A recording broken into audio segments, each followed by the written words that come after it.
Everybody, this is Jason Berlin from Bora Real Estate, and today we're going to be interviewing Ben Haghani. Ben is a young real estate professional that primarily deals with rentals within New York City and the boroughs as well. Today we're going to talk a little bit about the coronavirus pandemic and how it's kind of affected the whole real estate industry. And then, of course, a little bit about Bora, which is a true 100% commission brokerage. Ben has actually done something pretty amazing during this whole corona pandemic, and that's actually showing properties through virtual reality. So, hey, let's get into it. Tell us a little bit about yourself. Bring it up about your age, more importantly, because again, I want people to understand that you guys could get started so early, and tell us about how you kind of got into real estate.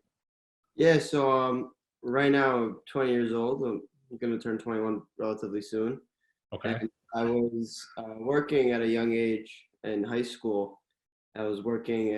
I originally started working in a mortgage office, but I wasn't really doing much. I was just doing some email marketing, getting my feet wet, and then I kind of eased into the real estate brokerage industry, and wasn't really doing anything with properties. I was just trying to recruit agents for a firm, and then once I graduated from high school, I turned 18 during that summer, and I got my real estate license right away. I never really knew what I was going to do with my real estate license. I just always knew I kind of wanted it because I was working in real estate for my junior and senior year in high school. So one, I wasn't wrong. I mean, you're turning 21, Yeah. but during that age, you also had the understanding that having a real estate license was basically part of like a toolkit. You know, you knew you could get something like that while working, while still staying in school. So this could help you kind of with like supplemental income. And it was something that was of interest for you. Yeah, I mean, I answered a lot of questions for real estate agents at a younger age, and I kind of got the hang of how to market and how to interact with clients. More specifically, like what not to do. Okay.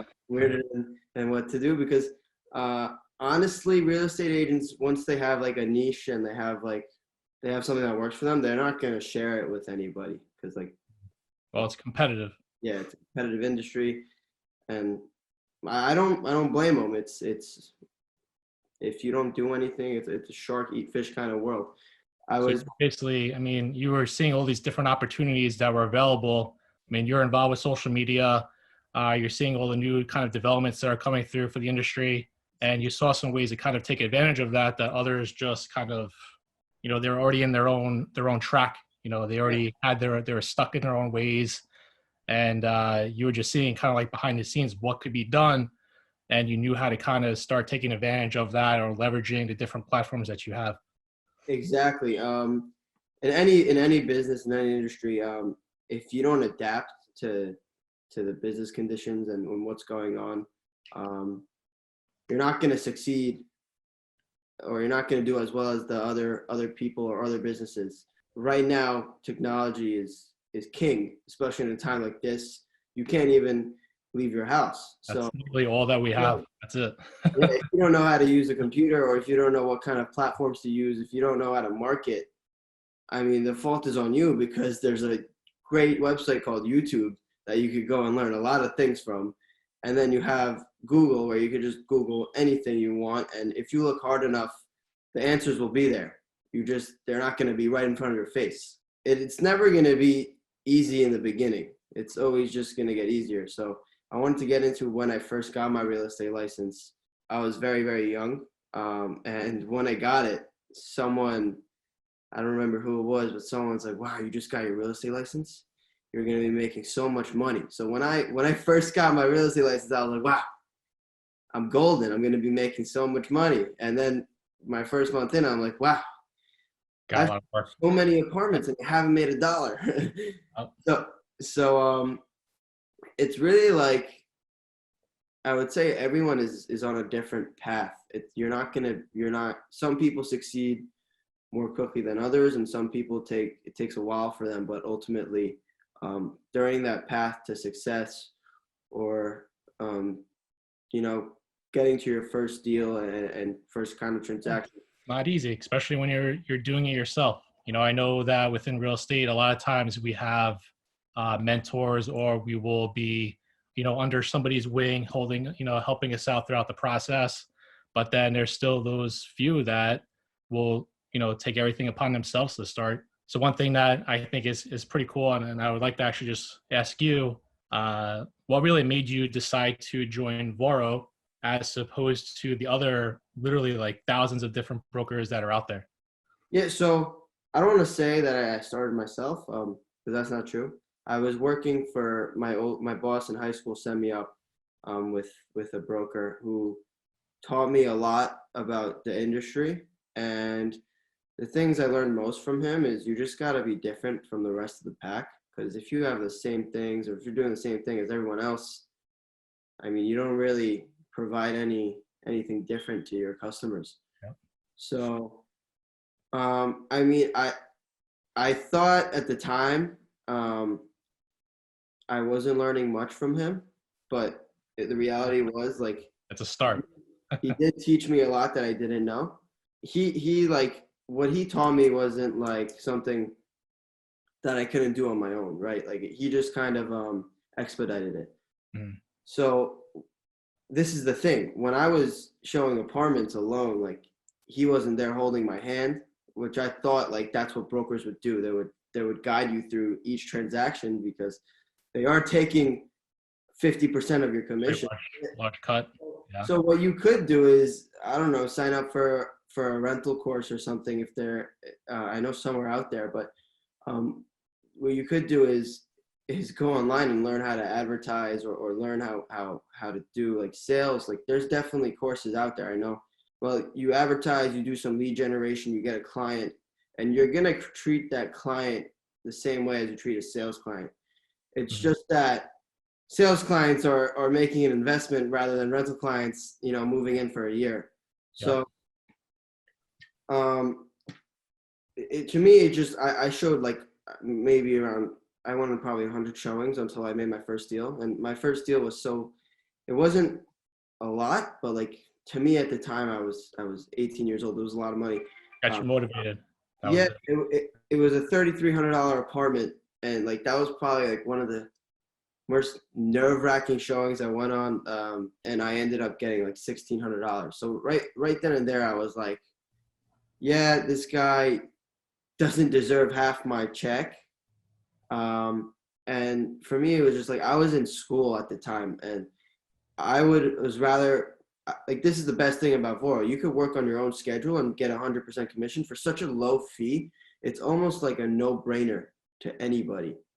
And Voro has such good tools that help out agents. Like if you wanted to with Voro, you could reach out to somebody like the agent manager, and he could probably get you in touch with a mentor or someone that could help you out with your business, which is awesome. And I always do that every month just to see where I'm going wrong. And I get some great advice that you could get with a traditional brokerage that's taking 50% of your commission. Because really, I've worked at two brokerages that were 50%, and then you had to work your way up to like 75%, 80%. That was really the cap. And they really didn't do much for you that was worth 50% of your commission. Like sometimes, like I really don't understand why people who have their licenses with these brokers and they're doing their own thing. I'm like, well, why, have you ever looked into 100% commission brokerage? Have you ever looked into Voro? They're like, no, I haven't really thought about it. I'm comfortable here. I'm like, oh, where do you work? They're like, I work at home. I'm like, oh, so like, do you ever go to the office? Like, not really. No, we never really thought about it. Like, why not think about it? Well, let me ask you another, I guess, interesting question. So again, you're getting your real estate license. You're 18 years old, right? You're getting motivated. You're pumped. You're trying to get into the industry. What are the odds of a top brokerage even accepting like a brand new candidate? The odds of a top team on a top brokerage accepting a new candidate is not high at all. Yeah, it's not going to happen. Like, I don't want to give out names, but like, or make any examples, but let's say there's this top firm and everyone knows about them. Like, oh, this brokerage is like, I want to sell my house with that brokerage. It's not like you're selling your house with that brokerage. No. That Again, brokerage is going to give that listing to the top team of that brokerage. Okay? So, and automatically the house is going to take 30%. So that team is going to get 70% and then split the 70% with the team leader and the agent. So you're looking, if you're an agent on that team, you're looking at 35% already. Mm-hmm. It's just not worth it to me. I think if you're motivated enough and if just motivated enough and you think you are, like, you could go online and learn how to generate your own leads. Really not that hard. Well, I mean, I've talked to other agents, I mean, literally younger agents, just as the similar age group as you, and they were still actually denied for these top brokerages. You know, they do actually ask for past performance. They want to get endorsements. It's basically, again, it's a job that you're interviewing for, and sometimes you do actually have to qualify. So to get a brand new license, you're not going to have any past sales, and more importantly, you're going to also kind of get that rejection feeling, which you're 100% never going to want to get. You know, you want to get right into the sales of things. You want to get going. And then you also kind of don't want to get crushed. You know, you don't want to do a rental or a sale and then all of a sudden only take home a percentage of a percentage of a percentage. Yeah, That's like you're losing your start and you're wondering, you know, what did I just get myself involved with? it's a really shitty it's a really shitty feeling when that happens, when you work your ass off and then you give 50% of your check to someone who didn't really do anything for you. What I wanted to touch up on is when you're a new agent, like, you're never gonna start closing like that. Never. I mean, if you do, you might consider yourself lucky, but once things get hard down the road, you're just gonna become very, very frustrated and be like, I don't know if this is for me. Yeah. But, well, okay. So perfect. So what you just said, you know, let's just say, again, you got somebody, they're leveraging social media. They've got their connections, their network's growing. They've got referrals. mm-hmm. And then guess what happens? Coronavirus. All right. Nobody was expecting that. All right. Nobody. Everybody was affected by it. So, but specifically with the real estate industry, we've got people with decades of experience. We've got people that are brand new that have no idea what's happening whatsoever. But we got to give you some credit here. You've done something pretty amazing, and that's the understanding and implementation of basically virtual showings. So can you explain a little bit about what a virtual showing is, and then kind of give us, you know, I don't want to mention like dollar values, but you've closed a lot of freaking deals, rental deals during this entire pandemic, which I got to give you a round of applause for. So I got to actually give a round of applause to the entire industry. So really, you got to give it up to the entire industry. So once the corona pandemic hit and like they put New York City kind of on a lockdown and stay-at-home orders were in effect. by the way, I don't know if you realize this, but the last time that our office was actually open was March 12th. So we've been out for almost like 2 months already. But yet we're still working. Yeah. You're an essential. It's crazy. Like I think the first day that it really settled in that this was not a good situation was nobody knew what was it happening. was the day the NBA like shut down their games. Like the day after that, I usually in the lobby of my office. That's what made it real for you. The fact that just all the sports leagues just stopped canceling their games. Yeah. It's the NBA. It's like, oh man, now it's for real. These people can't perform. Like, well, who can? But really, that was like the first day it settled in, and the next day I went into the office. There's usually like about 100 people in the lobby in the morning. In New York City, like there was probably like 6 people, and that was like the last day I went to the office. So I got to give it up to the industry as a whole. Like I would say about 5 days after that, pretty much a lot of the apartments that were on the market were virtual tours. Had no choice. But again, during that initial moment, everything kind of really did like freeze. I mean, nobody knew what to do. Exactly. Nobody knew what to do, but it's so amazing that you have so many apartments in New York City, and I would say 80% of them, 85% of them have a virtual tour. which is incredible. Because, I mean, people still need to move.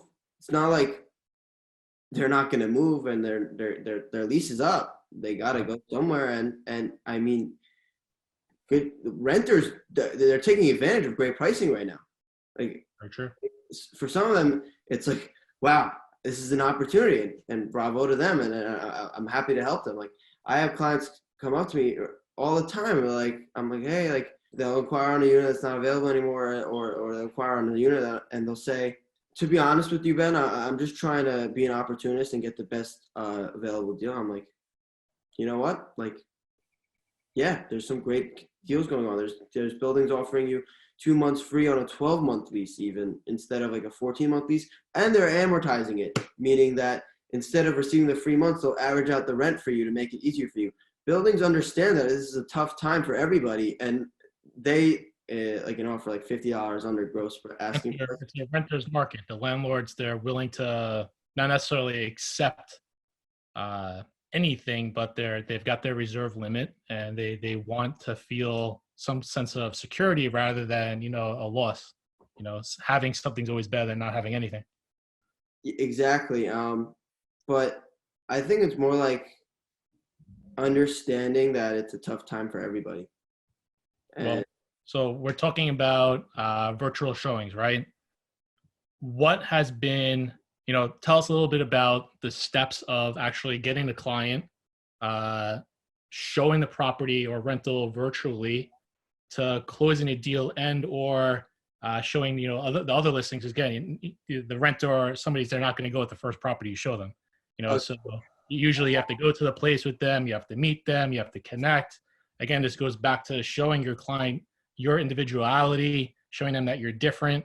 And of course, this approach is in fact different. But walk us through a little bit of the process, and then tell us. I mean, this has to be challenging. So what's like the hardest part?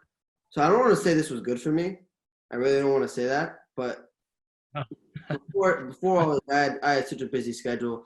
I had class every day. I'm working on a startup, and I just got an opportunity at a wealth management firm. So I was doing rentals on the side for just building my own capital and just having money, really.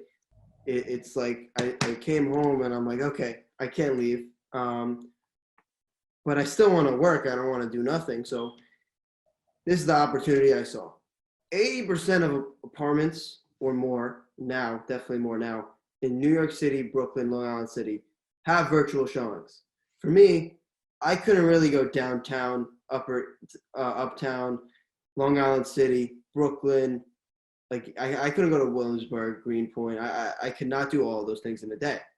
I get a client and they say, hey, I'm trying to find the best deal. I just don't know where I want to live yet. Okay, no problem. I have access to every building or every open listing, but you're a real estate agent. You have access to every building. Like, so you're literally on like chapter 5 in your studies. You're online. You're doing your college stuff, and all of a sudden you'll get an alert saying new client. So you literally then take a break from that, go onto your computer, and then start finding properties for these guys. Exactly. So what I always do is, I'll get a client. I don't want to get into specifics, but I have like 3 to 4 Zoom classes a day, every day, like 2 hours each. So it's amazing. Like, well, that's another thing we're highlighting. I mean, the fact that you can become, the fact that you are an agent, you're licensed, but you're still in school. So this is something that you could do on the side, full-time, part-time, experience, exactly. non-experience. There's different avenues that anybody could take. Yeah, exactly. I get a call. It's someone who's inquiring on a unit in the financial district. Or I get an inquiry from my website that just says, hey, we're looking for an apartment. We're just trying to get the best deal possible. I'm like, all right, that's great. I'm going to send you every listing in your criteria in Midtown West, Midtown East, Midtown South, Financial District, West Village, East Village, Kips Bay, Murray Hill, Williamsburg, Greenpoint, Long Island City. I'm going to send everything. everything. And then I'll send you all the floor plans. I won't send you the videos, and I'll send you some pictures of the buildings. Okay? So I quickly go and do that. It'll take me like however long it will take me. And I'll ask them, I'll be like, all right, here are the concessions. Here are the deals they're offering. which ones do you like the most? And they'll give me the ones they like the most, and I'll go and I'll get the virtual tours with them. And managements right now, they need broker help, and they're admitting that, and they said like we need you guys right now more than ever. We're at a time where people can, of course, do their own due diligence online. They're looking for properties, but now they can't really ask a homeowner or a listing agent questions about these properties. You know, they actually have to find an agent for these rentals to start really getting the answers that they need. It's hard for clients to get in touch with managements and inquire. So where I feel useful and where I am useful is I know everything about the building in and out, and I have the inventory on my phone because I already have clients looking there at these buildings. So I'm able to easily send them what they have available and just provide insight on if they can get a deal at the building, and if they would like if the building is what they're looking for, because everyone has a search criteria. Everyone wants everyone has a list in their head of what they want in their apartment, and of course they're never gonna get everything on that list. But if you get like 8 out of the 10, then that's a steal for you. Out of this entire process, what do you think is the most difficult part about it? So the whole virtual showing experience. Most Is it the actual closing, the start? So the most issues with showing like the virtual properties? Does like the internet connection run out, or what's some issues that you came into? no, tech is relatively good these days. There's not that much glitches. I mean, it's kind of crazy that there's no really technical difficulties because of so many people on the cloud and things like that. But I would say the hardest part is for renters that are very hesitant to move into New York City because of what's going on. They're like very, very hesitant and very afraid because no one knows what's going to happen. And another difficult thing is renters not being realistic with the expectations of the New York market. Like that's everybody. Yeah, New York is a very expensive city, and that's just because of the demand for the apartments is so high, and they go, and they even right now they're going. So I would say difficult thing is managing your clients' expectations, but I wouldn't say it's impossible. Like right now, clients are more understanding than ever. So it's really like a great opportunity. Everybody's human. Everyone's going through a difficult time. Just my advice to brokers is just, give them some guidance, give them some good advice, try to get your clients the best deal possible, and you'll be rewarded for it. Do you think clients themselves would actually now require agents more? Because I mean, the shift that I've been seeing is that just due to the internet, a lot of people are just finding the listings themselves and then trying to go with the listing agent, or like you said, trying to contact the landowner. But I think due to this type of a pandemic, that's kind of also shifting. People are now realizing the value of, using an agent, contacting the broker to find somebody to really get this information with and to help them get the best kind of deal. Yeah, so here's what I see. I only deal with no fee listings, so it's like very beneficial to go through a broker like me. But if a client thinks they know it all, which they probably won't, how would you know something more than someone who does this for a living and needs to make money off it? So if a client thinks they know it all and tries to get their own best deal, go for it. But I think there was a wave coming, and it was making it difficult for brokers to adjust. And the brokers who didn't adjust to the change in technology and the change in the industry, they weren't going to do as well, and they would probably have to find another occupation. You're going to have clients who are too busy to do their own searches, and that's when they need you. You can't. The clients won't, like, they're busy. They have their own jobs, and especially right now, if you have a client that's working, they're probably working day and night. But I think there was a wave coming before this whole pandemic, and this kind of expedited it. Well, so on that note, I know we're going to end this in a little bit. I guess some of the final questions that I have is, initially, when you turned 18, that's the age in which you could actually attain a real estate license. This is a job, again, that you could do part-time, full-time. It could start, earning you money right away. Again, depending on the broker that you're with or if you're being mentored.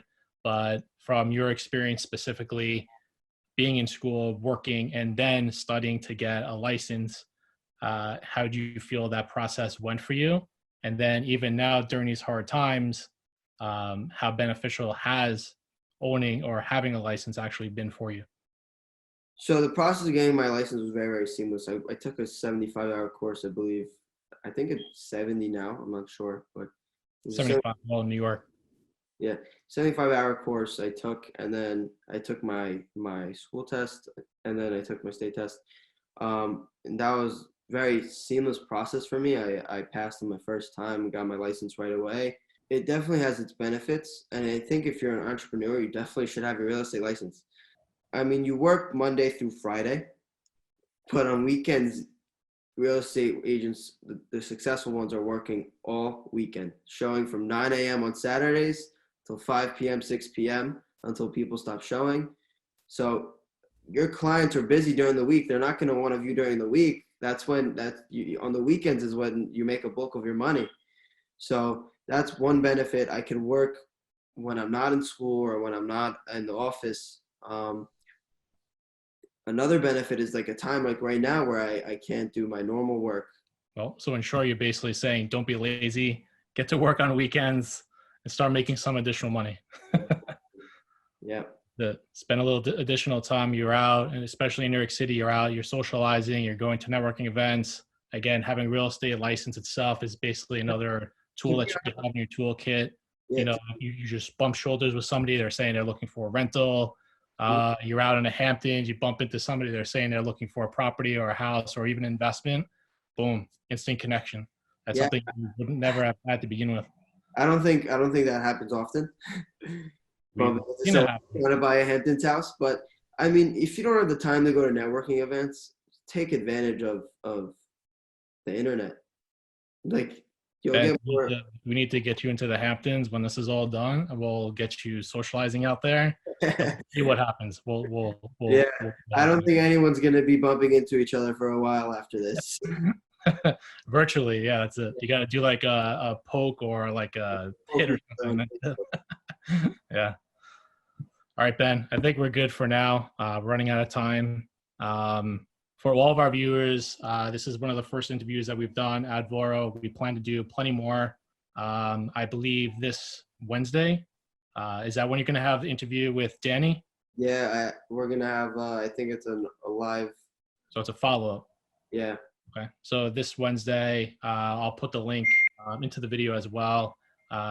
So Ben will be talking to Danny Shmuel. He's the lead broker at Voro. So if you have any questions about this specific video, you could join us then, and they could answer your questions live. Voro, we are a full real estate brokerage. We are based in New York, but we're also planning on having a whole national coverage soon into other states. And we are actually a true 100% brokerage, commission brokerage, and we charge no transaction fees, no closing fees. We're actually very, very transparent with all of that. So, Ben, thank you for your time. I appreciate it. I just want to say one thing to Okay. anybody watching this that is not an agent with Voro. It's definitely a no-brainer on my end to make 100% commission for such a low monthly fee.